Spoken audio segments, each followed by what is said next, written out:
Good evening. Thank you for being here. Before we begin, I know we're all following closely the situation in Southern California and the horrible fires. I thought it'd be appropriate if you could please join me in a brief moment of silence for the victims of this natural disaster and in recognition of the thousands of firefighters who are working at this very hour to save lives and property. Thank you. Welcome to this community meeting hosted by Amkor Technologies. My name is Matthew Benson, and I work with Amkor here in Arizona, and I'll be the MC this evening. This meeting would not be possible without the assistance of Principal Duguid, Assistant Principal Gardner, and the entire team here at Liberty High School. Thank you for allowing us to use this beautiful facility. I also understand that Councilman-elect Matt Bullock is here in attendance. Please stand to be recognized.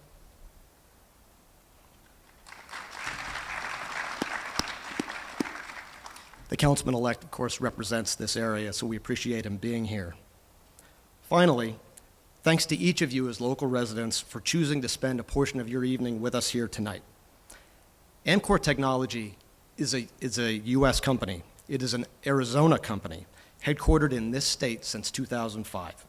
We value being a member of this community, and one of our most important partnerships is with Peoria Unified School District. With that in mind, it's my pleasure to introduce Superintendent K.C. Summers. Superintendent.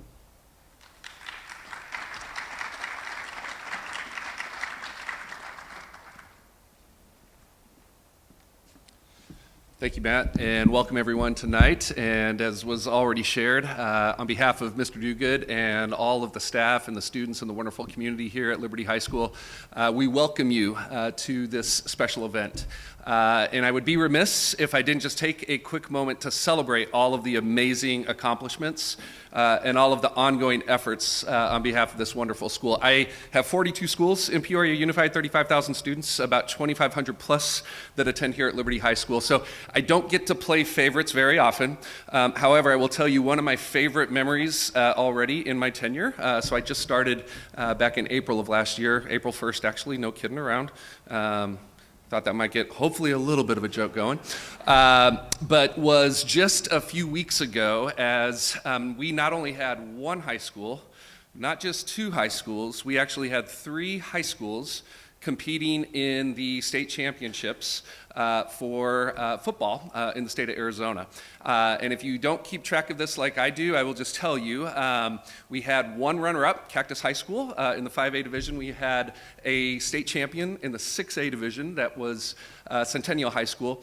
And Liberty High School, if you don't already know, which you should, two-time defending state champions in the open division. I just want to not only recognize how awesome that is on behalf of all of our student athletes, but what was most impressive about how we showed up as a school and as a community is literally it was a display of not just what was happening on the field, but everything that was happening from our band to our cheer and our palms to all of our amazing parents, to all of the fans. And what I will tell you is it's not just about the athletics, right? It's about the special quality of what brings us together as a team, and just how much I'm proud of how we demonstrate not only the accomplishment itself, but the sportsmanship and the character, because it's all about supporting the very best in the future for every single one of our students across the system. So I'd probably denied ourselves a little bit of applause there on behalf of the accomplishments, so let's just give them a big round of applause. And Mr. Duguid, again, hats off to you, sir. You are one of our finest leaders. Have immense respect for you, your team, as I mentioned, and the special qualities that go into being a community that exemplifies excellence, care, and collaboration in everything we do. And I will just add, as you all come here this evening, and there's obviously a lot to be able to be shared and to learn about a brewing and growing blossoming partnership, as well as the growth that is in our community. And we know know that as a district and as a city, that presents both challenges as well as opportunities. So I appreciate the opportunity to be here again to welcome you. Our schools are community spaces, so anytime you can come out, and this is a pretty good turnout, especially for a Wednesday night as we come back into the new year. So welcome you all again. Unfortunately, I do have to bid you farewell very quickly. I have a number of commitments that I will be moving on to as the evening progresses, but looking forward to hearing more about all the exciting things that are happening, and thank you again. Have a great evening.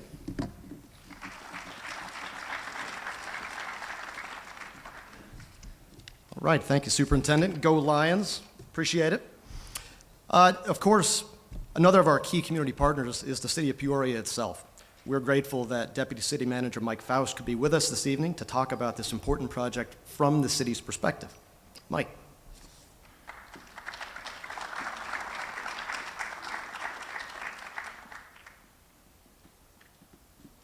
Thank you. Wow. I don't have any neat announcements like winning high school championships or anything like that, but I did want to thank you all for being here. I know getting here midweek, 5:30 is always a bit of a challenge, and it just goes to show about the interest in the community of this topic. So really want to thank you all for being here. I didn't prepare any slides because Dave McCann from Amkor will walk through that, but I did want to touch on a handful of things that I think are important to this conversation, which is the process leading up to recruiting Amkor into the community has been a long endeavor.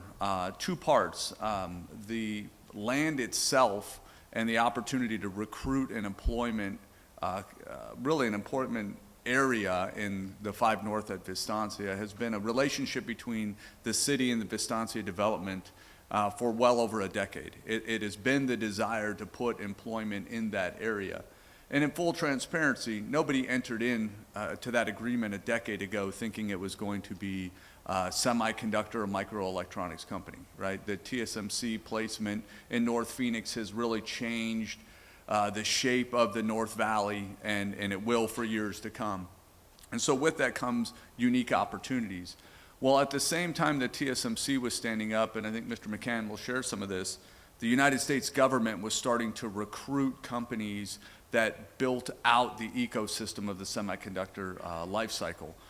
And Amkor, as we'll learn tonight, as the world's largest outsourced assembly and test company, was high on that list from the U.S. government to recruit. When Peoria learns of these things, looking to bring employment and jobs to our city, that became our endeavor to go after and really recruit hard and build a relationship of how we could bring jobs to Peoria. And so we're very thankful and grateful that Amkor has chosen Peoria as their place and their home. And I think as we'll hear tonight, Dave will walk through who is Amkor, where do they exist in the system. A lot of the questions that folks hear tonight is, why in Vistancia? Why in Peoria? Again, we're thankful in Peoria and it brings those jobs there. And it never really was, it has always been our plan to bring these jobs into 5 North. And again, we never really knew what this place or how it would build out. But we're excited to have Amkor here. We're excited to hear from Dave about what the project is. And really, I'm grateful for Amkor and their team. And I was great to see a lot of folks and faces here from Amkor tonight to come introduce themselves to the community, to tell you firsthand. Typically, I've been the individual sharing a lot of information on this, but it's a great opportunity for Amkor to come and build their relationship with the community, because this is a long-standing opportunity for them to invest here. They're going to invest $2 billion into our city. They're committed to educational programs and committed into workforce development and a lot of things that bring long-term prosperity to the area. So we're thankful for them being here. I'm thankful for each and every one of you. And for the city staff that are present, thankful for your continued commitment to make this a successful project. The city staff, many of who've been here for decades, including our fire team. I'm looking at some of our planners and building official in the back. These folks have been here for decades, building out this city, and they're committed to this particular project, to making it successful and making sure that it's safely built, and it's done so with respect to the community. So thank you all for being here. Appreciate your time.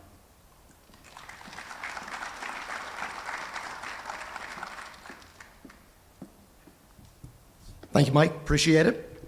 As we all know, Amkor's multi-billion-dollar investment in Peoria has statewide, regional, and even national economic implications.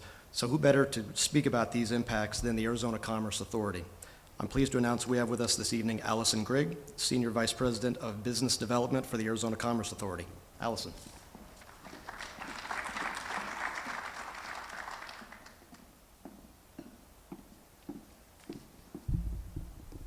Okay, good evening, everybody. Let me move this a little bit lower. Okay. All right, now that I'm positioned. As the state's leading economic development organization, we focus on 6 targeted industries. You can see them behind me on the screen here. I'm not going to read every single one of them to you. One of our major focuses right now is the semiconductor industry. All of these 6 industries create jobs. They invest in capital-intensive projects, and they generate exports as well.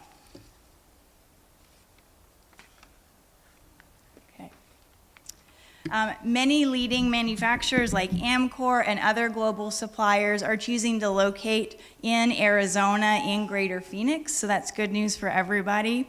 As you can see, we have the largest capital investment of any state at $102 billion. That's more than any other state, and we have created more than 16,000 new jobs out of the semiconductor industry alone.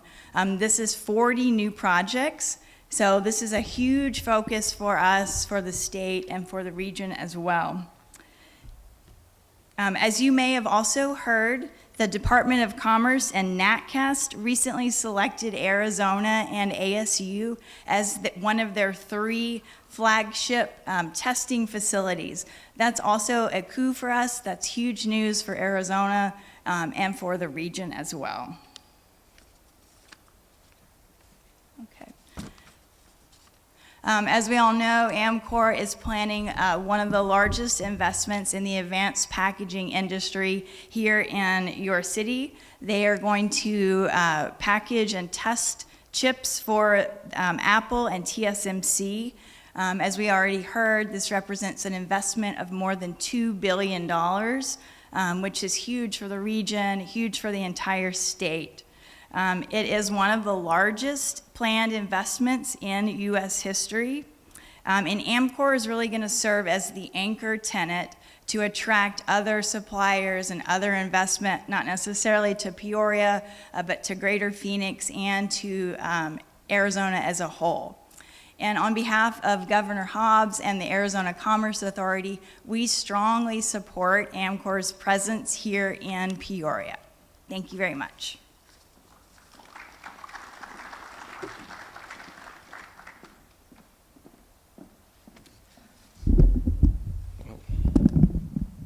Thank you, Allison. All right, now for the main event. With us this evening to discuss Amkor's plans here in Peoria is David McCann, Senior Vice President and Chief of Staff of the Business Unit for Amkor Technology. David has worked with Amkor during 2 stints for over a dozen years combined. He has extensive experience in the semiconductor packaging technology, testing, business development, and operations, and has worked with facilities across the U.S., Europe, and Asia. David.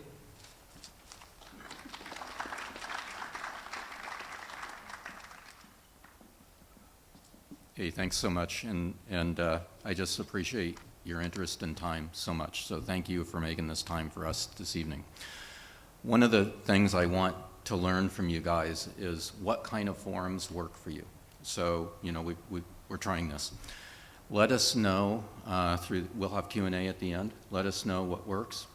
Give us feedback, contact me, whatever. But, you know, we've got a community forum here, bigger groups, smaller groups, online, you know, whatever works. So I want to make it work for the community. And the goal is to keep you aware of where we are in our planning, what the facility looks like, what we're progressing to. Okay, so onward. So from an agenda standpoint, our industry isn't well known. There was an acronym used earlier of OSAT, Outsourced Assembly and Test. That's the industry you're in, but nobody's heard that name. and almost no one has heard of Amkor. So part of my goal here tonight is to explain who we are and where we fit in the semiconductor supply chain. Then I want to explain kind of more about why did we choose Arizona. And then I'll go into some of the benefits that I think Amkor brings to the area. And thank you for the comments, Allison and Mike. I'll go through hiring. One of the key things we've heard about is, you know, what are your hiring plans? How are you going to hire? Are you going to bring everybody from your Asian plants? That kind of thing. So I'll go through what our hiring strategy is, staffing. And I'll talk about infrastructure. Safety is really important, so I'm going to go through that. Our schedule for design, build, and then going into operations. And then I'm going to close with just thanks to, you know, many entities who have helped us along the way so far and continue to do so. Then we'll have Q&A. So there'll be 2 microphones available for the audience, and I'll do the best I can at answering your questions. And so our target is 30 minutes for Q&A at the end. Okay. All right. Initially about Amkor, we were founded in 1968. Our chairman is still with us, and he's chairman emeritus, and joins us occasionally still, lives in the U.S., and is a very impressive man. We have presence in 11 different countries around the world. We have manufacturing sites in 8 different countries. I'll show you a map of where those are, about 12 million square feet of overall manufacturing space. We invest, on average, about $750 million a year in continuing investment in buildings and tools in our factories. We have what we think is best-in-class R&D, research and development capability, and we have over 30,000 employees worldwide. We have a big automotive business. Tough business right now. You know, COVID was kind of an overbuild, and now it's tough, but we're number 1 in automotive. Our revenue is about $6.5 billion a year, and we have the highest percentage of any of our competitors in advanced packaging. The facility here will be 100% advanced packaging, meaning leading edge kind of packages. And the importance of that is that's what is growing, and that is what can be most successful here. You know, the U.S. is still going to be a challenging financial environment, labor costs, construction costs, et cetera. We've been blessed with getting a CHIPS Act funding. That helps us tremendously in construction costs, but is not anything to do with operational costs going forward. So we need to have advanced packaging and be really leading edge capability in the area.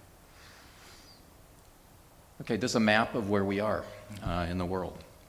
Mostly, let's see if yeah. So mostly we're on Pacific Rim. Our biggest footprint of manufacturing is in Korea, and we were founded in Korea. And then our most recent factory is in Vietnam.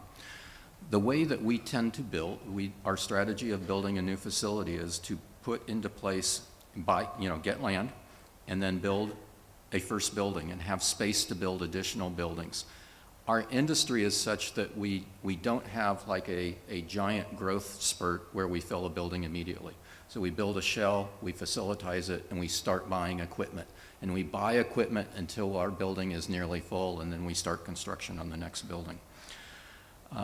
We have one site that's not in Asia today, and that's in Portugal, and that was a company called Nanium that we purchased. So overall, a lot of experience building new facilities for our packaging business. This is our first time in the United States, so we've needed a lot of guidance and help, and I'll mention those folks at the end who've been helping.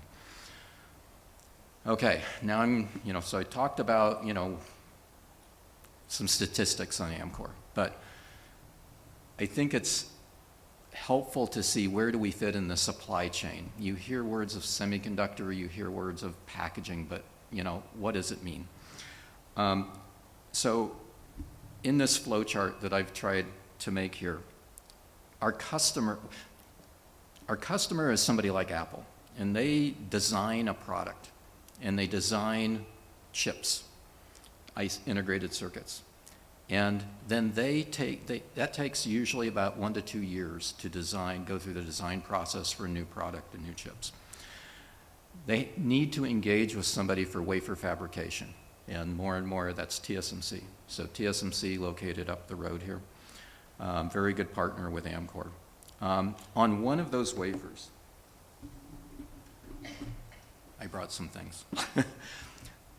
This is a 300 millimeter wafer, so this is the typical output of TSMC or Intel. And so on this one wafer, there would be anywhere from maybe 50 to 10,000 individual integrated circuits. This is what goes through the fab, the wafer fabrication facility, as they do layer after layer of exposure and resolution of features. Then this comes to, after TSMC or Intel or whoever is done with fabricating this wafer, it comes to Amkor. Amkor then singulates the wafer into individual circuits and then does the interconnect, meaning electrical interconnect, and the protection around each of those ICs. That's our business. I really oversimplify, but that is our business. And then we test. So we want to make sure that what we've manufactured meets the customer's requirements. Through this process in our business model, we never take ownership of the customer's product. The customer has outsourced that business to TSMC for the wafer fabrication, outsourced that business to Amkor for the integrated circuit packaging. And then we ship those, we provide the manufacturing services, and then we ship the final packaged units to whoever our customer is using for board assembly. So that's like a green PC board. One other thing. And I'll have these up here. You can come up and look at these guys. This is an actual Tesla EV board. I know you can't see very much, but this is typical of what our industry produces. So all the little black squares on here are the things that Amkor makes or can make, okay? And I got one other kind of example. This is a board that Amkor makes for a car company, and it is a rear-facing, the little plastic module around this, a rear-facing camera. So it goes in your car, looks, provides the electronics to take the pictures and interpret the pictures for your car from a safety standpoint. So some kind of cool stuff that we're involved in and that we build, but that's where we fit in the industry. I'll have these out for you.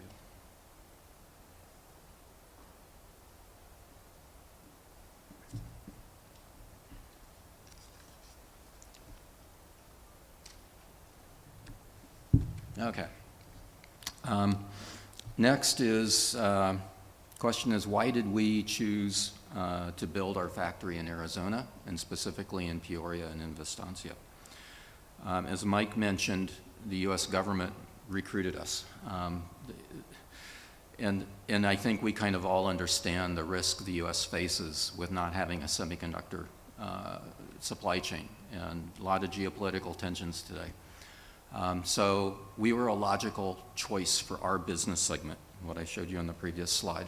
Because we're the only U.S. headquartered outsourced assembly and test company, it made sense for us to be the one that was recruited to be able to do this. And so we are also one of the largest in our industry in the world, so we had the financial resources to go do this.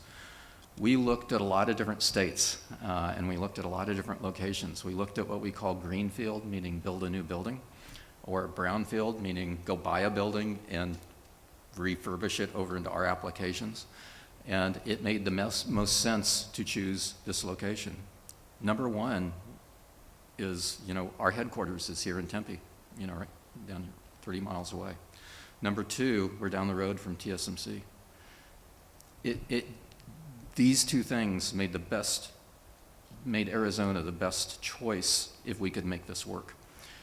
And then I would say overall, the business climate and the support that we've received has been tremendous. The support from the state of Arizona, from ACA, Arizona Commerce Authority, from GPEC, the Greater Phoenix Economic Authority, local companies like TSMC in the area, and Vistancia helping us understand how could we fit into this neighborhood and be successful at this. So, and most of all, thanks to the city of Peoria for being able to help us along the way to do this. So the neighbors, the help, the government entities, and being close to TSMC and close to our headquarters are the reasons that make the most sense for us to be here. Okay, so I also wanted to communicate to you guys, what do we bring? What do we feel like we bring to the area? And this is to the local area as well as to greater Peoria, Phoenix, Arizona. So as mentioned before, at full build out, about 2,000 new jobs. We are going to build phase 1 first. When we finish building it out, and as I described how we gradually fill the factory, that employment of phase 1 will be 1,300, and then when we fully build out, it'll be up to 2,000. We have good paying jobs. We have good working conditions. I'm going to show you some pictures of what it looks like inside of our factories. It's a very clean environment. We do our own internal training. We do tuition reimbursement. We work with educational entities in each of the areas where we have a facility and develop programs for continuing education for our employees. We are working with education entities now. So let me just kind of go through from least experience to most experience. So we're working with WestMech now. They're a West Valley organization, kind of an umbrella organization over high schools, over 4 high schools. And they're working to get more students into STEM, science and technology education, to have classes available and to be aware of how do those classes position them for jobs like in the electronics and semiconductor industries. And then we're working with them to help them know how can a high school student, what kind of classes can they choose to be able to be an employee eventually of Amkor. And second level is Maricopa Community College, so we're working with them for AA degree candidates. So that's technicians in our vernacular for Amkor, 2-year degree folks. And they've taken our job descriptions and ported them over into curricula for classes and are then building classes around what we need for our jobs in their curricula. And then for 4-year engineering grads, we're working primarily with ASU and GCU for Grand Canyon for engineers. And I'll show you how that hiring kind of matrix works out. We think also then that we will provide a significant tax base increase for the area. And I was talking to ASU earlier today, and ACA reinforced this for me. Estimate is for every 1 manufacturing job that 7 indirect jobs are created. So it really is a huge follow-on, effect of additional employment for manufacturing. Our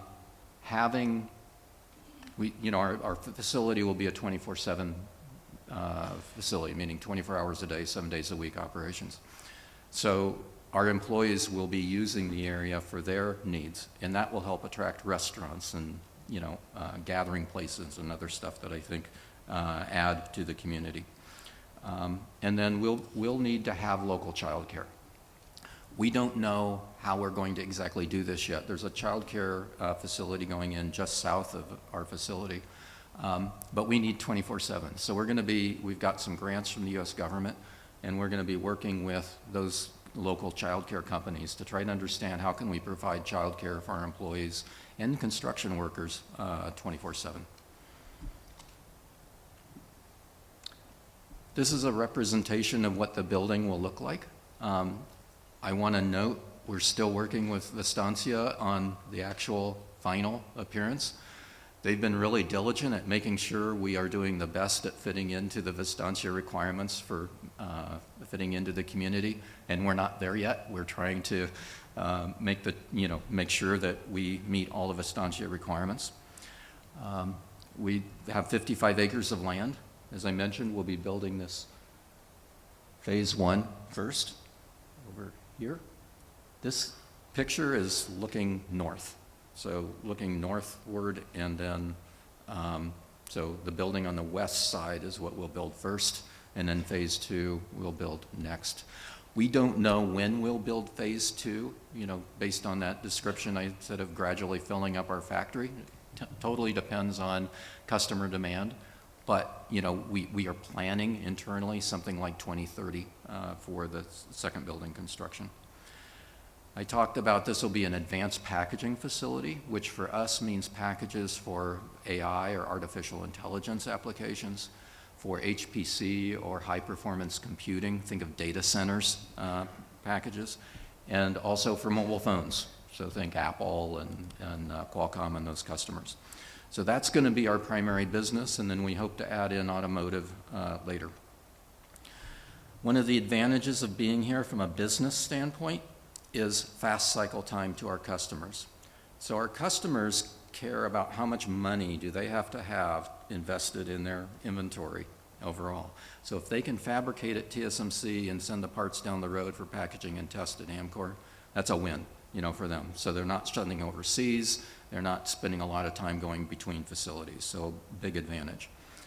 And then also being able to provide, since we do test, and we do test at the wafer level as well, so the big round wafer we're testing before we do the assembly, that's essential for a company like TSMC to get fast feedback on yield. So if there is an issue on yield, they get immediate feedback rather than having to wait to go overseas. I talked about employment. Full build out is about 2 million square feet. And I mentioned design is still in progress. If you were involved in the early concept reviews, meetings about the facility was a little bit smaller, but it was shorter. And looking at both customer demand as well as the reality that we have to have a pretty large-scale facility to be able to be competitive in the United States, made us put a second we made the decision to put a second manufacturing floor on the building, which is increased height.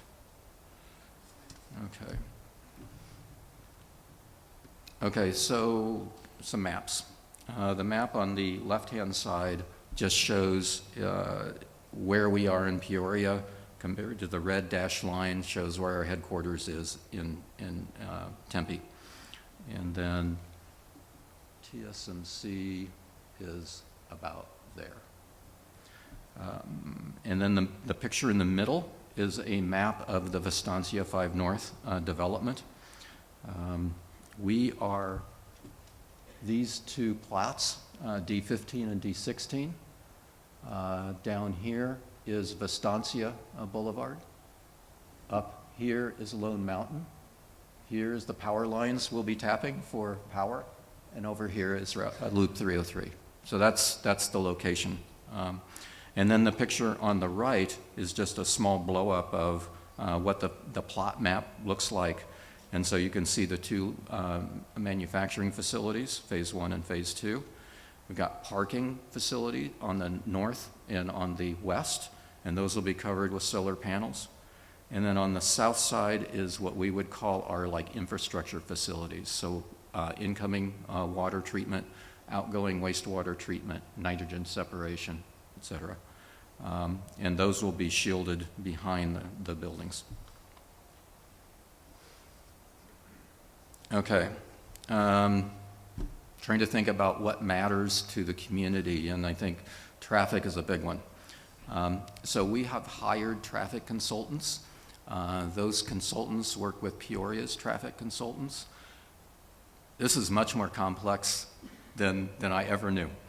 And because I was thinking about it only from an Amkor standpoint, and it needs to be a whole community standpoint. So where is the traffic coming from for the whole community? Where does it go to for the whole community? So for a large part of our traffic, we can control how our employees come and leave from the facility. So most of our traffic we want to route down to Westward Skies, which goes to Vistancia Boulevard and out to Loop 303.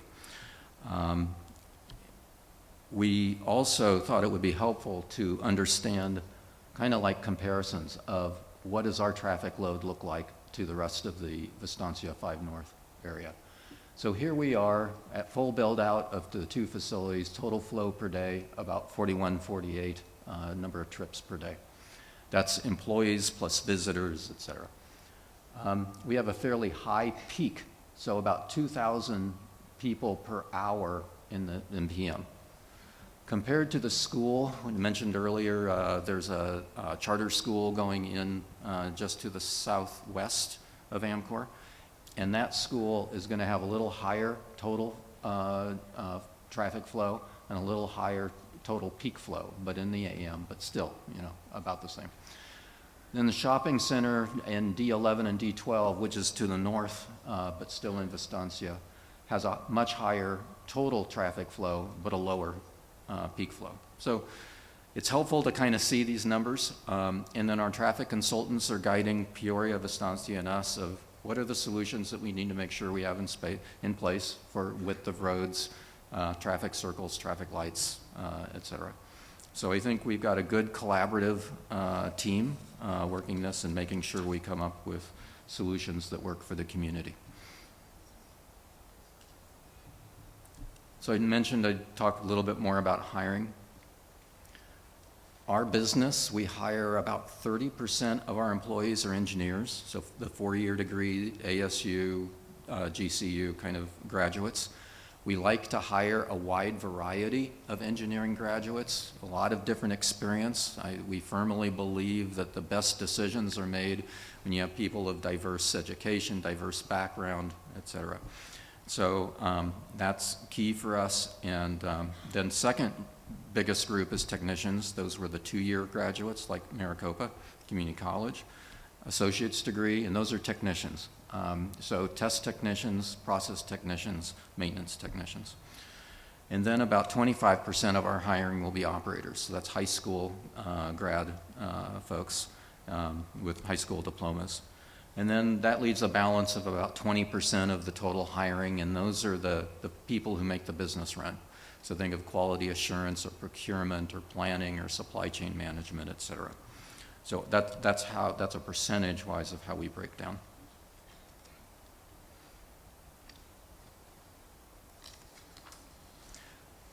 Okay, so one of the concerns I've heard raised is, will you be hiring local people?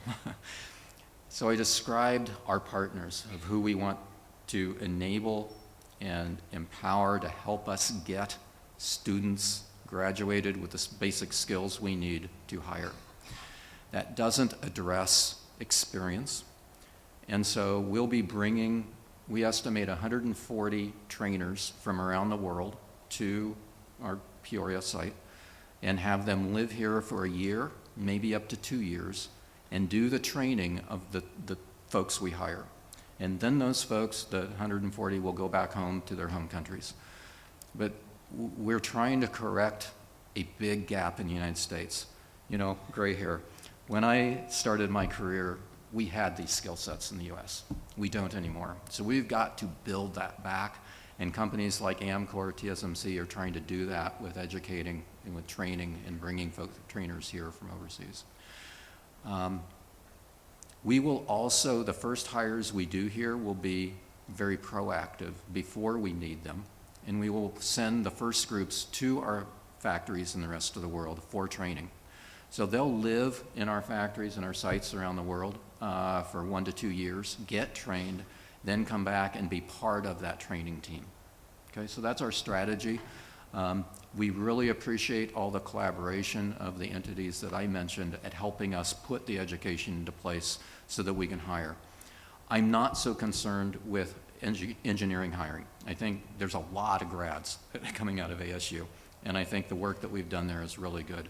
I'm more concerned with you saw the high percentage of technicians we need to hire. And that's really a challenge of making sure we get enough technicians to run our factory and be able to have them at the time frame that we need. So a lot of focus going in there. I told you I'd show you some pictures. Okay, so the picture on the upper left, this is our newest facility in Vietnam, and you can see, we call this a ballroom. So this is the clean room assembly area before any tool is brought in. They're very bright, very light, very, very clean facilities. So there's a space above each floor, and the space is the air delivery system. You drive air through there, and you drive it down through the space where the people and the tools are to the plenum underneath the floor and collect that air. So that's driving all particles off of me and making sure that we don't contaminate the product. So that's how the construction is made. I included this picture that's got kind of got yellow light here, because this is our automation track. So there's kind of like little train tracks in the ceiling, and these boxes are called FOUPs. They're a little clean room environment among themselves, even cleaner than the rest of the room, and they're delivering the wafers to our equipment for assembly. Okay, and then you can see what we need to wear. So we call these bunny suits. They're clean room suits. They basically protect the product and the environment in the tools from particle contamination from us, human beings. And so that's what our people wear inside of our facility. In the office areas, standard, attire, but in the clean room area, they need to wear these, we call them bunny suits. So that's one of the things that some people adapt to very well, some people really don't like. And so it's one of the things we're working with Maricopa on, and they have a program of acclimation of students who want to work in this industry to see, are they somebody who's okay in a bunny suit? It's not for everybody. And so we're trying to make sure that they get that experience before actually getting hired into Amkor. The picture on the right is one of our facilities that after the tools are installed. So take the picture in the upper left, no tools, picture on the right after tool install. Each of these tools are $100,000 to $1 million kind of range, and they stretch all the way down that ballroom. And then you can see some of the folks, in this case, in blue suits. In blue suits here, and that's kind of a typical population. It's a fairly large facility, and we have people at most of the tools, but they share responsibility over a group of tools and do program loading, do monitoring how the tool is performing, and monitor bottlenecks, and basically run the factory. Okay, I wanted to now talk about safety and compliance at Amkor, so you can kind of get a feel of the importance that we place on this. So I'm going to talk about water, air, noise, monitoring, and training. We, at full build-out of phase one, will use about 1.9 million gallons of water a day. It's a lot. But we've committed with the city of Peoria that at a minimum, we'll use 80% reclaimed water. And we think that number is going to be north of 90 in reality. So that means that of all the water we use, we'll treat it before it goes back to the Joe Max water treatment facility. They'll further treat it. It'll go back into reclaim and come back to Amkor and be reused, loop. Okay? The water that is missing, so we said 80%, and we think greater than 80%. That's evaporation and use during the process. And so that's an area for us to continue to work on to reduce the amount of water that doesn't get into the reclaim loop. We have experience in each of our facilities around the world treating water. So we need to treat water coming in to the facility that is, it's not clean enough for being put on the wafers and on the packages. So we treat that first to clean that water, and then when we have the water exit the facility, we treat the water, and I'll walk through the flow chart at the bottom. But we do wastewater treatment at every one of our facilities around the world, no difference here. The difference here is the regulations are a bit different, so we need to make sure that we have water consultants, and they work with the Peoria water consultants, so we have to make sure that our effluent water that goes into this reclaim system doesn't impact the rest of the reclaim system and the Joe Max biochemistry for their water treatment. So great collaboration there with our consultants and with the city. Okay, so then let me just kind of walk through the flow chart. So water is coming in from reclaim or from fresh sources and coming into Amkor, and then we use it. After use, then we need to remove inorganics, we remove organics, remove solids, think of salts, and then after that cleaning, and it meets all the regulation requirements, then it can go to the Peoria Jomax facility. For air, so we've got manufacturing processes that output air, and that air then goes into either a wet scrubber, and in a wet scrubber, the air is going through like a liquid layer, and the contaminants in the air are being dissolved into the liquid layer, and then that liquid is filtered and disposed of. And then we have what we call a RTO system, or regenerative thermal oxidizer, and that burns gases. And the output of that is carbon dioxide and water. So those are the two main air pollution control systems that we have in place. And then the output of that is clean air that meets all the regulatory requirements. We have to meet county, state, and federal requirements, and we know how to do that. Something important to note is, you always have to do maintenance on a system like this. And so our internal requirement, and this is nobody requires us to do this, we do it, is we double the capacity of our air treatment system so that we can take system down and do maintenance and keep the pollution control systems running. So I think that's important to know for the knowing we really care about the environment and what we are making sure we don't contaminate the environment. Noise, Peoria City Code in the morning, daytime, 80 dBA. In the evenings, 70 dBA. We want to know what is our noise level in our factory in Asia. So this is a tops-down view of our biggest factory in Korea. And the two red dots are where we made the measurements. So we made noise measurements in the back where the facilities are located. And the measurement range was 44 to 59 dBs, so significantly below.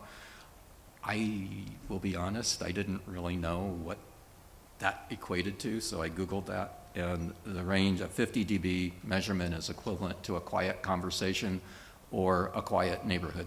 So we are a clean factory. We are a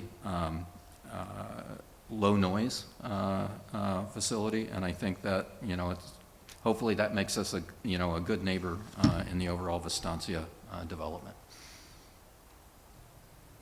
Okay, we have our board has a committee for ESG, environmental social governance, and it directs the setting of the requirements for all of our facilities worldwide at reducing greenhouse gases, reducing effluents, reducing contaminants. And so our goal for the company is to reduce greenhouse gas emissions by 55% by 2033 and be greenhouse gas neutral completely across all our facilities by 2050. We've submitted those targets and our plans to do so to an organization called SBTI. Sorry, I don't know the acronym. And they review companies worldwide for the effectiveness or validity of their plans. Do they make sense? Do they look achievable? So they review that regularly for us. We are a member of different industry standards and boards and making sure that they have our goals. And then for water and wastewater, we want to reduce both water usage and waste generation by 20% by 2030. And then we're collaborating with Peoria on all the means to do so. Okay, stepping into then personal safety. I'm going to talk about hazard control and emergency response and monitoring and training. I'm not going to talk all the words on this slide. But my goal in this slide is to help you know that before we can ever bring a new material of any kind into any Amkor facility, We have to have a plan of how we're going to get it delivered safely, how we're going to store it safely, how we're going to use it safely, and how we're going to dispose of it safely. Okay, so all of that has to be planned, documented, and trained before our procurement can order that material. Okay, very important and very non-breakable system. This is something that I think is really a high value of Amkor. We have a EHS team whose job is just to monitor in each of the facilities, just to monitor adherence to this and make sure that all of the safety measures are in place. We have sensors all over the factory to monitor for anything that does leak and identify it very quickly. And quality teams audit the maintenance schedule. So we always have documented maintenance schedules, but is it really being done? So we have audit teams to go in and audit those maintenance schedules and make sure everything's being done. So I think I'm very confident, and I think you can have confidence that we, the employees in this factory, they're our family. We care tremendously about them, and we want to make sure it's a safe working environment for them.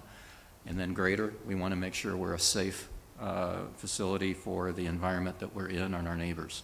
So very high attention to that, and that's our commitment. Every manufacturing facility needs to have an emergency response plan. We have an emergency response team. And this isn't a final kind of diagram of how we'll communicate, because we still need to have a lot of discussions with each of the emergency response teams. We want to bring them in. Well, they're part of the planning. So so like fire is part of the planning of the facility and part of the permitting and review of all the plans that we have. But we want to bring them in and make sure that they understand what we're doing, how we're doing it, everything.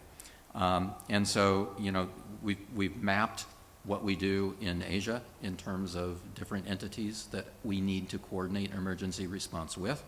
And we'll be doing that here, and we'll be updating this chart to make sure that it's appropriate, accurate, updated regularly to our teams.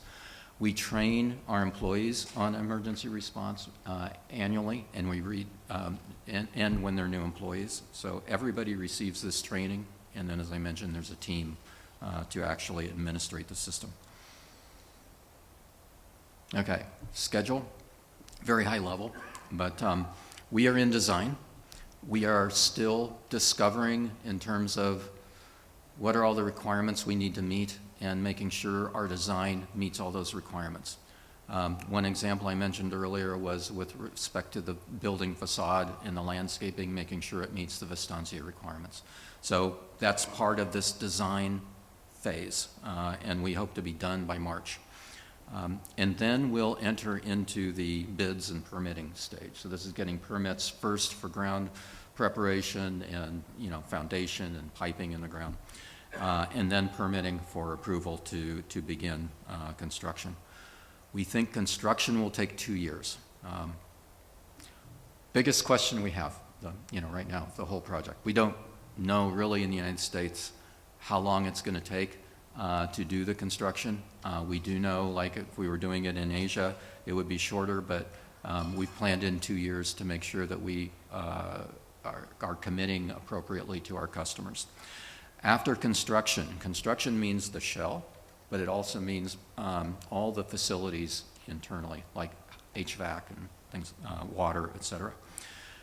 Then that should be done July 2027. Then we start bringing in tools. So we have a limited number of tools that can be installed per week. We work through all the tools we need for the one-of-a-kind first lines to be able to get qualified. We build first samples for our customers, and then we do qualification with our customers, and then they turn on volume. So our best guess is operations will start in March 2028. So little over 3 years from now. So it's a long time frame to get to revenue, just so you know kind of like the overall picture. Okay, last I wanted to mention the learning that we've been able to do and benefit from for others. We benefit a lot by not being first. So, just a reach out to TSMC for so much help to us in guidance, and that's continuing every week. I can pick up the phone and call for, guidance. How did you address this? How long does something take? So we have realistic expectations of what we need to do. And entities like the city of Peoria and their staff have been just so supportive of help. And, think of, this is our first time in the United States trying to build a facility. So learning what are the government agencies, the approving agencies that we need to work with, and making sure we're prepared and understand what we need to do to submit. It's different here than the rest of the world. Every country is different, and it's no different here. The ACA at helping us,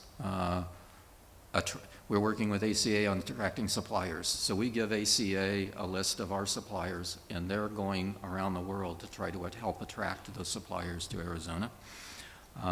And just overall, the community, the business environment has been so conducive to helping us feel welcome and be a welcome part of the community here. So that's all I have. I wanted, next is Q&A, but there are 2 links here. And so we'll put this deck on the Amkor website. The first link is just online information.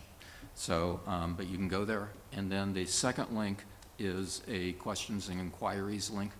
And so you're welcome to send questions there. We're trying to staff this adequately right now and make sure that we're answering community questions, supplier questions, safety questions, all that kind of stuff, and be able to get responses back. But I wanted you to have those 2 sources, and we are doing our best to be able to answer all of them.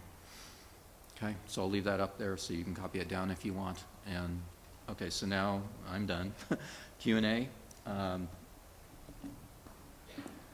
Okay.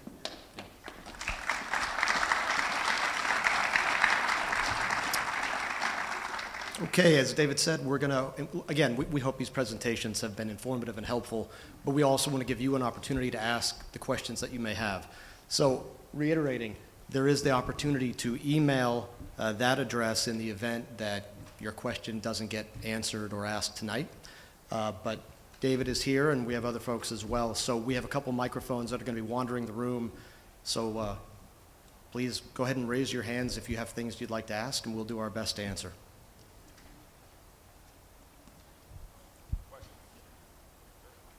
Hi, it's been a nice presentation. My name is Joseph DeBenny. I'm a 14-year resident here in Vistancia. You've talked about many things about infrastructure and traffic and environmental concerns. The one about traffic kind of belittles me a little bit. I'm trying to understand the traffic flow. You have 2,000 employees working 24/7. You said you have a supply chain of trucks coming from the manufacturing sites. But in your layout that you show, the entrance and exit is going to filter onto Vistancia Boulevard, which we know is a major road into Vistancia. And there was no mention to Joe Max Parkway, which is a physical location right next to your facility and wasn't even mentioned in your traffic flow. Can you explain what was the logistics behind the plan you have now? Was that developed by the city? Was that your input? Or I didn't hear any mention about Joe Max Parkway. Can you tell me why that wasn't mentioned? We didn't think that, Mike, I don't know if you have any additional comments, but this is a collaboration between the City of Peoria and us, making sure that we had a plan for traffic flow. Keep going, sorry. Keep going. Oh, okay.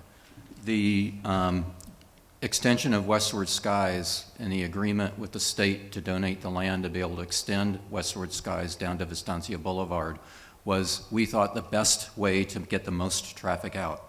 And so that will be done by the time that we're ramping operations. Partial answer. Yeah, so you're right. So this road right here does not exist. So as part of the agreement between, in this project we're working, Westward Skies will be constructed here. Joe Max sits, so this is the power line corridor. Joe Max would connect right here. So you'll come out, make a move. So yes, it is 2,000 employees in total in year 2033. So if we go back to David's original point, 1,300 employees, 1,500 employees in phase one, you really only have about 400, 450 employees on a shift. And there's only about 8 truck movements a day because the parts are relatively small. And so that had been thought through, and the specifics around keeping traffic off of Vistancia is a crucial discussion that we've all had. So there will be some movements, but the key is to not use Vistancia at 303 interchange because that intersection is already failing. So in addition to this project, the city has already launched the design and reconfiguration of Vistancia in Happy Valley. So separate and apart from this project, you will see a complete, you'll see an interim construction project for Vistancia in Happy Valley start this summer with dual left-hand lanes going Happy Valley to Happy Valley and then Happy Valley to Vistancia. And then in the 26, 27 timeframe, you'll see a complete rebuild of that whole intersection down there to fix that. But the goal with this project is to keep that traffic separate and apart from what is a really, really bad intersection already. He looks like he has a follow-up. If you would, sir, yeah, ask your follow-up and we'll move on. Yeah, I will ask my follow-up. So it's unacceptable. This is a greenfield build-out, and I want to know who from the city of Peoria, traffic folks, were involved in this decision. I work for a major retailer opening million-square-foot buildings around the country, and I know how this works. That's unacceptable. You're saying you figured out that was the best flow. Have you driven on Vistancia Boulevard yourself? Yes, sir. I live in the community, and I'm very familiar. I'll be more than happy to stay after and have a conversation to talk through who on the traffic team, what studies were done, and then the ultimate plan. So be more than happy to hang around after and answer those questions in more detail. Okay. Yep.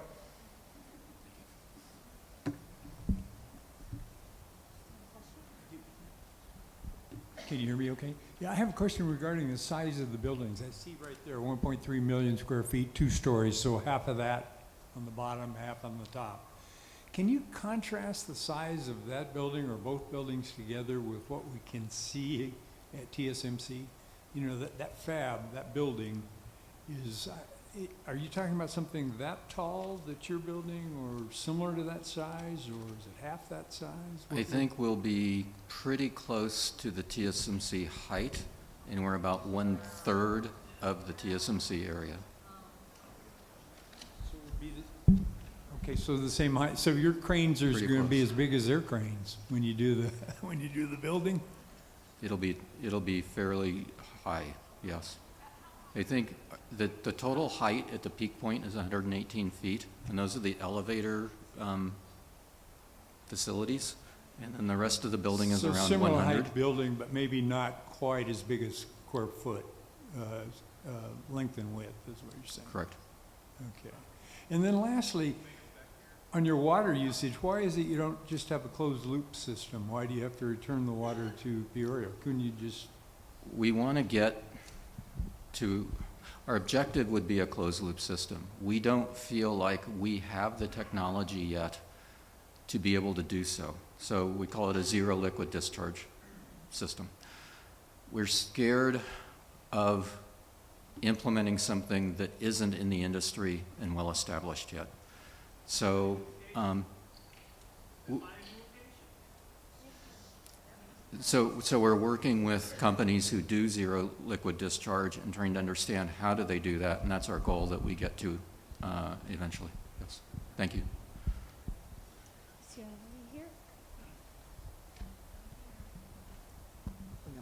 Hi, I was just wondering what chemicals, if any, will be in the facility. So we'll have gas, put it in perspective. So like a data center has very little gases. They have a lot of airflow and noise, but very little gases. A wafer fabrication has a lot of chemicals and gases. We're kind of in between. We don't have anywhere near the chemical base that the wafer fabrication facility does, but we use some acids. We use gases like nitrogen, and so we, that's as we work through what our customers are going to need in this factory, we'll understand better what the actual configuration or composition of the chemicals will need to be. But we kind of know from our other facilities what it looks like, and those are the basis. And one more for the audience, like from a show of hands, how many have worked in manufacturing? Engineering, technicians, operators, support?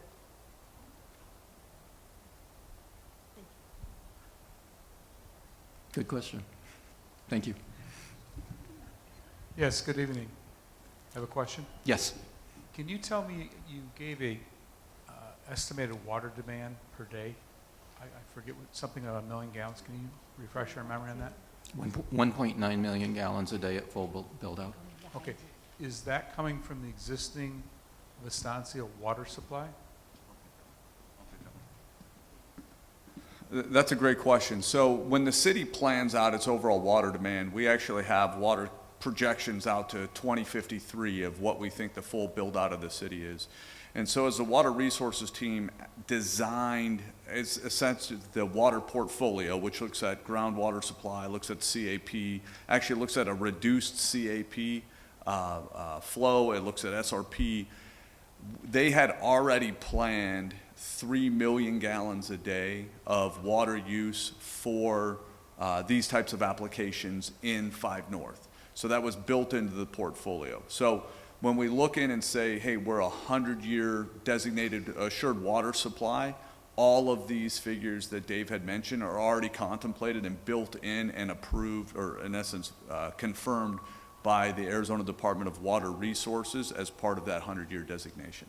So there is no, I'll never say there's no risk, right? Because if the CAP is completely shut off, there's risks inside of that. But the use of the 2 million gallons, which effectively, as Dave had said, in the closed loop dynamic, or in the loop that we've created in this, is essentially about 350,000 net gallons a day. So it's really not a full 2 million gallons because they're obligated by contract to return a minimum of 80% of that water back to us. And they're also required by contract to use reclaimed water, not potable drinking water, as their primary source. So we'll clean the water, put it back in. So to the gentleman's question, why not a closed loop system? It is essentially a closed loop system. It's just running through water, 2 water treatment facilities. What is the existing capacity as we speak today? You said the build out in the future is so many millions of gallons. It's actually measured in acre feet, because millions of gallons is not an appropriate measure. It's actually, that unit of measure is too small. But to put it into perspective, we put through the water main line that comes down Lone Mountain that ties into the water treatment facility, it has the ability to push through 24 million gallons of water a day. So it brought in that perspective, this 2 million, although it is a big number, in that context is not a large number. Mike, before you go, my question is follow up on the water. This is for Mike, because he's the only one who'll know with the city. So, I thought Dave was doing a great job tonight, though, so I do want to thank Dave for coming, because this is we may have not... seen some of this earlier on the city slides with the reclaiming of the water, et cetera, but the Jomax facility Yes, ma'am. is one of our newer ones for The our wastewater North treatment Peoria. facility, it is one of the newer, yes, How ma'am. long has it been in existence and running? I'll say a decade. Okay. What is the added demand going to do to it? Do we foresee improvements, additions, rebuild? My concern is, of course, Vistancia, as you know, Yep. half of us are not even using reclaimed water, unfortunately.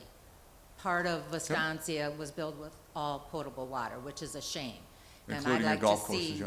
part of us get more reclaimed water, just as the manufacturing Yeah, is. I can, and thank you for that question. I mean, we've spent more time. In fact, when we negotiated the agreement with Amkor, I think we had the deal commercially done for the most part. We spent 3 months nonstop on water. And it was a brutal, I'll never forget the last day of negotiations where we just hammered on this one. So for your direct question, The Joe Max wastewater treatment facility today has a 1.5 million gallon capacity. It will be finished with its upgrade to 3 million gallons a day, I want to say in about 6 weeks. It currently is operating at 1.1 million gallons of inlet flow per day, meaning there's 1.9 million gallons of capacity.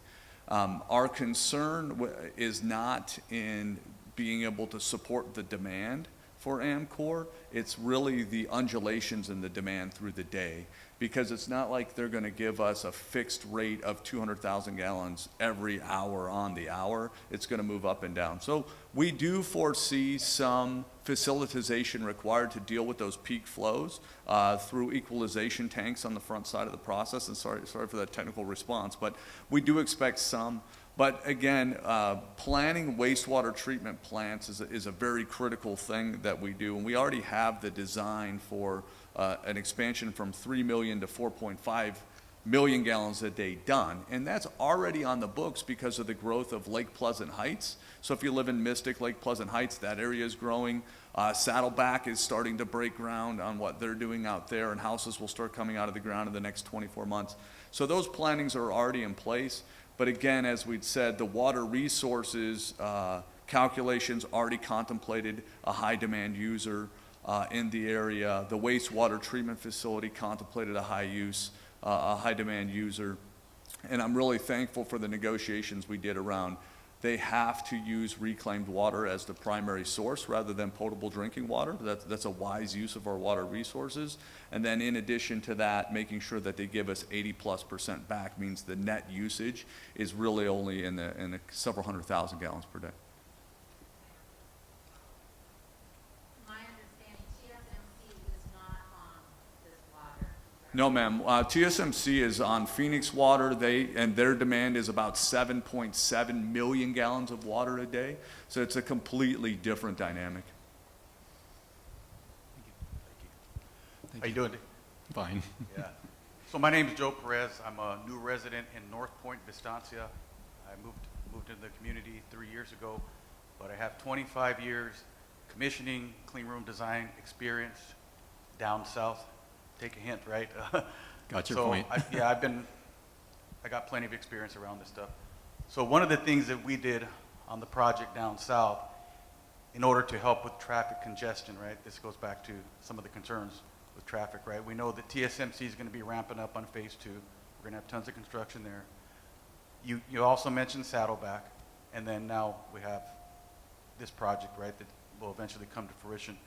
So what we did down south is we ended up leasing land outside away from the facility so all the craft can park in a parking lot, and we had buses pick them up and take them to the site to reduce the amount of traffic. So again, that's just one idea out there. I understand that there's dollars involved to do that, but it significantly reduced traffic because I also lived in that community for 25 years when I worked at that high volume manufacturing facility. So Thanks for that something to think about. Yeah.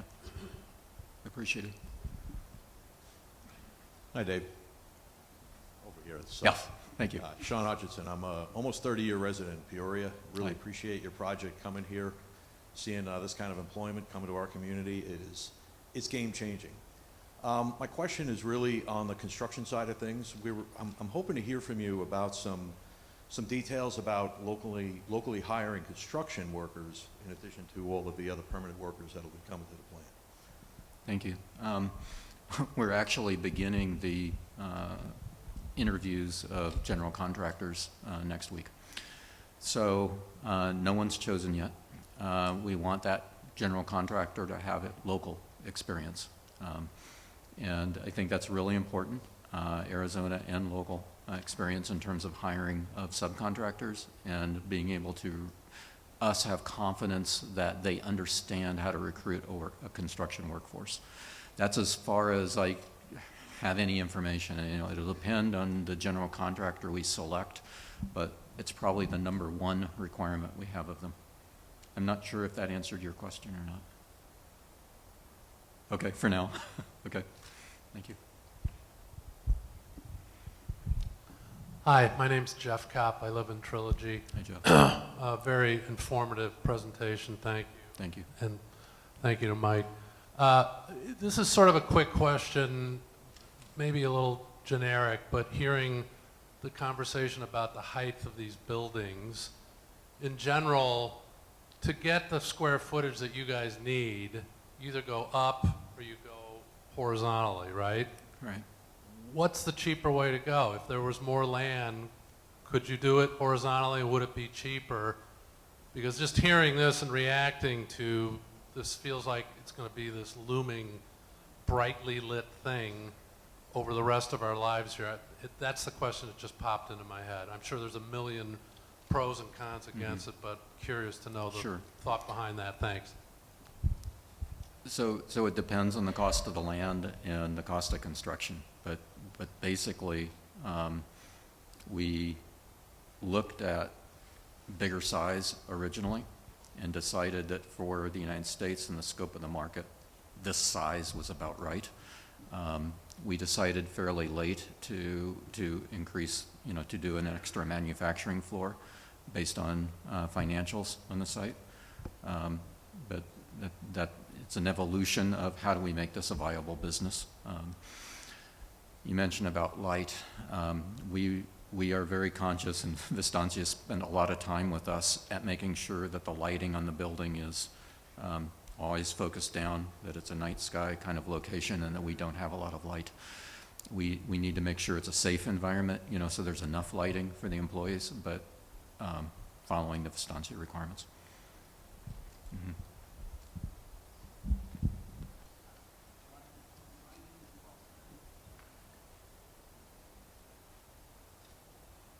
Hi, my name is Paul Smith. Hi, Paul. I live in Trilogy. A couple questions here. One is you mentioned finances. We're going to be competing with countries to make these chips. You're saying that these are well-paying jobs, so in effect, we are going to be shooting ourselves in the foot unless President Trump tariffs increase the price of all these chips. Second, your map there as far as traffic flow, you're concentrating on the south, but the north is going to be a problem. You got Saddleback, you got Vistancia going up to 74, you're going to get truck traffic. That intersection is now going to become a roundabout, which seems like a good idea, the Vistancia Low Mountain. And to slow traffic down, in other words, we as people try to go up that way, there may be a lot of traffic. So my first question is this really viable? Ooh, one other point you brought up was the fact that at one time, I'm an engineer, so I know I got the gray hairs too, all right? And yes, we lost the competitiveness. What's saying we're not going to do that again, okay? Because we're going to sit there, spend all this money, produce this chip, and try to compete with Asia, and then sit there and go, okay, now what? We can't compete. Yeah. Pick a question. Great questions. Okay, so first, financial. We're making a $2 billion bet that we can make this work, and we've got the financial models that we've done that demonstrate that. We had to do that for our own board, and we had to do that for the CHIPS Act government for funding. We had to demonstrate our expectations of how we're going to attract business, what the ASPs of that, selling prices of those parts are, and how we would compete. Otherwise, we could not have justified getting taxpayer funding for, the $400 million CHIPS Act funding. Let's see. Second is that we have to make this highly automated. You mentioned the high-paying jobs. Number one, we wouldn't be able to attract people here unless we had high-paying jobs. So we have to be able to compete with the TSMCs and Intels and all the other industries that are already here to attract people. And so they have to be good-paying jobs. And yes, that makes us, in the United States, that's harder and harder to be competitive. But the way that we're going to address that is a high amount of automation. So if you looked at one of our facilities overseas, particularly like a Vietnam, there's no automation. Korea kind of in between. Here will be highly automated. So think of, I don't know a metric, but something like employees per dollar of sales will be lower here. And that it's part of the answer. there's a part of the answer, and it's going to be very transparent, not answered, is what if the geopolitical environment changes? Right now, there's a lot of tension. And so we think this factory is going to be very in demand and successful. What if everything with China dies down? And so that's a bet that Amkor is making, that we'll be successful here, and that there'll be a long-term demand, and that onshore semiconductor supply chain is needed. And we think we're the right ones to help supply that. But there is risk, like you talk about. Okay, thanks, Paul. Over here, sir. Sir. I think you've got a great business plan. You did a nice job presenting, but I think there's a lot of people here from Trilogy, and I think the first question they would like to hear answered, it's not first, but maybe the last question is, why in the world is this not just down the road from TSMC? And I would like to hear the company's perspective and the city's perspective, please.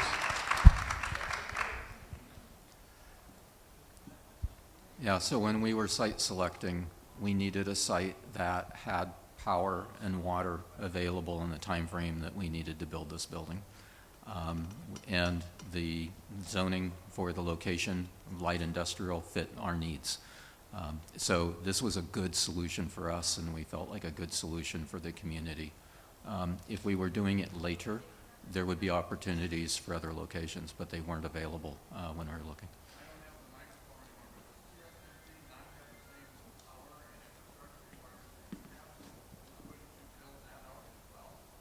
So I'll add to Dave's question, because it became a function of availability, timing of infrastructure. So TSMC, of all the land that's around TSMC, they bought a blot of land, about 1,000 acres of land, and they will consume all of the land for all of their business sake for that period of time. The land next to it has no water and power in it.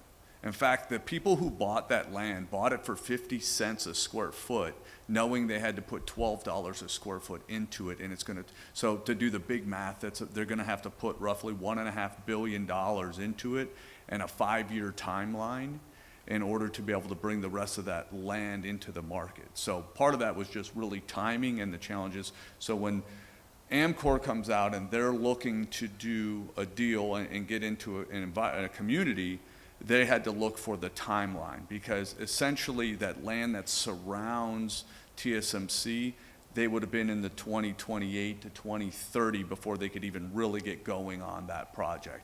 From a city standpoint, and I did a presentation at a council meeting about 2 months ago as to why this site, because we get communications like, why don't you just put them in the Peoria Innovation Core, Lake Pleasant Parkway, and the 303?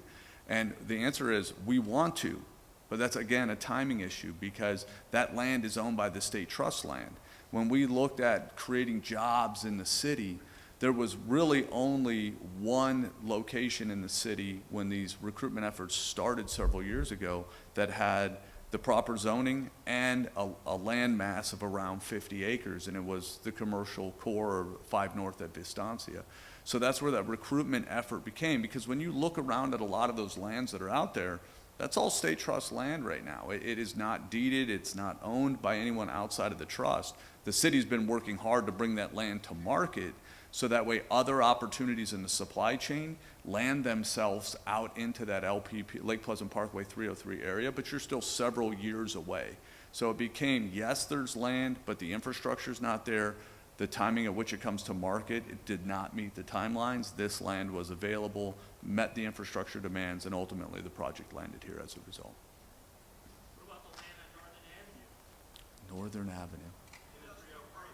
I mean, I live in the area. I know what's being built out there. You're telling me this is the only property that was readily available as a shovel-ready property? In Peoria. In Peoria. In Peoria. Agreed. Right. Yeah. So this is not a business for Peoria, it's for the state of Arizona. So why does Peoria also support the state of Arizona and build this in the right place? What is Peoria doing out of this? We got time for one more question. Thank you. My name is Dawn McCartney. I live in Vistancia. The main road for me to come out of my area is this wonderful little street called Westward Skies. So I got to understand a couple things. Will the trucks also be going down Westward Skies? Why are we bringing all of that traffic past this new charter school that's going to be there?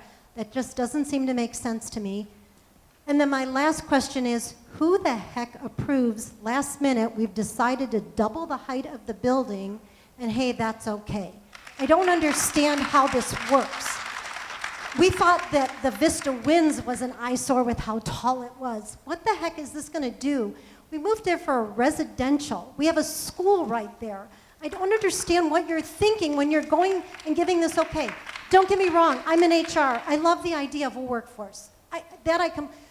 But why here, behind a charter school, around all of these neighborhoods? Please stop giving your comments. I'm asking who approves this, how does it get done at the last minute, and then bringing all this traffic past this charter school in the morning, help me understand this. So I'll do two things because of time. So, ma'am, I appreciate the question. Number one, the movement on Westward Sky will not go near around the charter school. That's the point of this portion of Westward Skies being constructed that currently doesn't exist. So that part's been thought through. The second part of your question, though, regarding the zoning and the heights, short of not having that presentation here, what I will ask the team to do is actually post kind of the lineage of the zoning and the building requirements for this area, and what's in place and what has been there, just so it's clear. And the zoning, including the height standards and all of that, has been in place since 1998. So essentially, when Vistancia bought the property, that zoning and those building requirements have been in existence and carried over. So you don't hear it just from what I'm saying. We're going to post that information as part.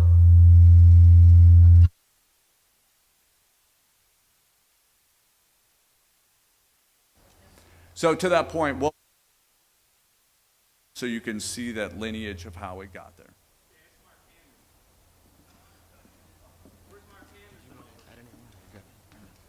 Okay.